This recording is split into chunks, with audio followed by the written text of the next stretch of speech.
तीन पैर नहीं है? दया, तप और धर्म, सत्य, सोच। बोले आपके तीन पैर नहीं, किसने तोड़ दिए? और कौन है वो जिसने तुम्हारे पैर तोड़े हैं? किसने तुम्हें दुख दिया है? बैल बोले, वो वृषभदेव बोले कि राजन, हमें नहीं पता है कि कौन हमें दुख दे रहा है। वचनों को समझे, बहुत गहरे हैं, प्रशांत महासागर से भी गहरे हैं वचन। वो बैल बोला कि हमें नहीं पता कि कौन हमें दुख दे रहा है। शास्त्रों में कहा है कि पिछले जन्मों के कर्मों से दुख मिलता है। कोई कोई कहते हैं कि देव दुख देता है, और कोई कोई कहता है कि दुख तो मनुष्य का स्वभाव है, मनुष्य शरीर में आते हैं तो दुख तो होता है। अब आप निर्णय कर ले कि दुख कौन दे रहा है हमें। वचनों को समझो।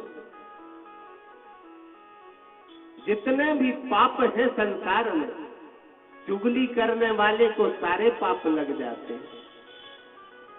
यदि वृषभदेव बोलते कि ये कलयुग हमें पीट रहा है तो पाप के भागी बन जाए, क्योंकि चुगली सबसे बड़ा पाप है। तो उन्होंने ये नहीं कहा कि इसने दुख दिया, उन्होंने घुमा दी बात। बोले आप ही निर्णय कर लो कि कौन दुख दे रहा है हमें। राजा परीक्षित ने उन्हें प्रणाम किया वृषभदेव को और कहा कि अवश्य ही आप धर्म हैं और दया, तप और सोच नाम के तीन पैर टूट गए हैं।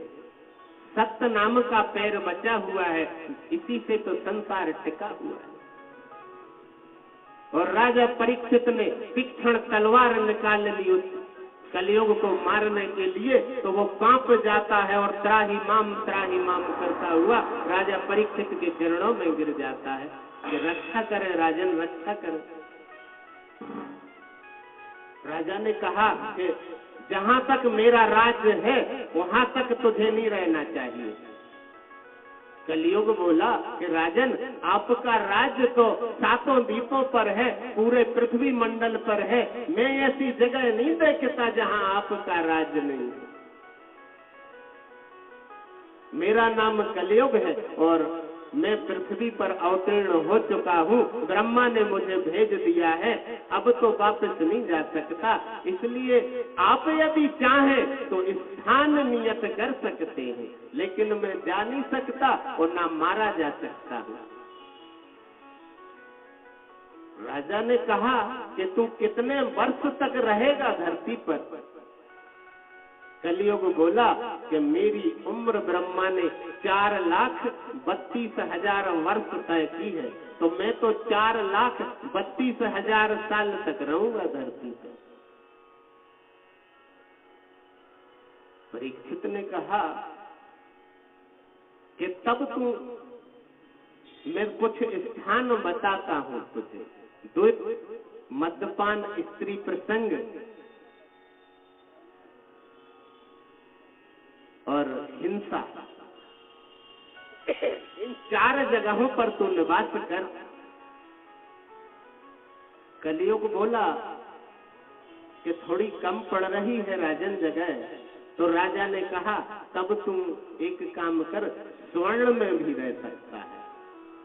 स्वर्ण से अर्थात सोना नहीं, उस समय सोने के सिक्के चलते थे। वो बोल रहे धन यानी लोभ, जिसके हृदय में लोभ होगा उसमें भी तू निवास कर सकता है। ऐसा मत समझना कि झुमकी मंगल सूत्र में बैठा हो। लोभ में, जिसके हृदय में लोभ है वहां कलयुग का निवास है। लेकिन लोभ तो हम सबके हृदय में होता है। लेकिन जब लोभ अपने पांव पसारता है कि दूसरे का नुकसान करके भी कुछ पा ले, तब कलयुग प्रवेश कर जाता हमारे अंदर कि हमारा इतना ही फायदा हो, चाहे दूसरे का बहुत बड़ा नुकसान हो जाए। तब समझ लेना कि हमारे सीट पर कलयुग बैठ गया। कलयुग भाव दशा है। और भागवत में लिखा है कि कलयुग, सतयुग, त्रेता और द्वापर जो 4 युग हैं ये एक साथ चलते हैं। अभी सतयुग भी चल रहा, कलयुग भी चल रहा, द्वापर भी चल रहा है और त्रेता भी। चारों युग एक साथ चलते हैं। ये जनवरी फरवरी की तरह नहीं चलते हैं कि अब कलयुग समाप्त हुआ तो सतयुग शुरू होगा। चारों एक साथ चलते हैं, एक ही रफ्तार से चलते हैं। और कलयुग की उम्र है 4,32,000 वर्ष। द्वापर की उससे दुगनी, त्रेता की उससे दुगनी और सतयुग की उससे दुगनी उम्र है। और कलयुग की उम्र अभी 5,151 साल हुई है, अभी बच्चा है। 4,32,000 वर्ष है उसकी उम्र। तो चारों युग एक साथ चलते हैं। जिसके हृदय में हिंसक प्रवृत्ति है कि दूसरे को दुख दे, स्वभाव है ऐसा, तब समझ जाना कि उसके ऊपर कलयुग चल रहा। अगर ऐसा आदमी मिले कोई आपको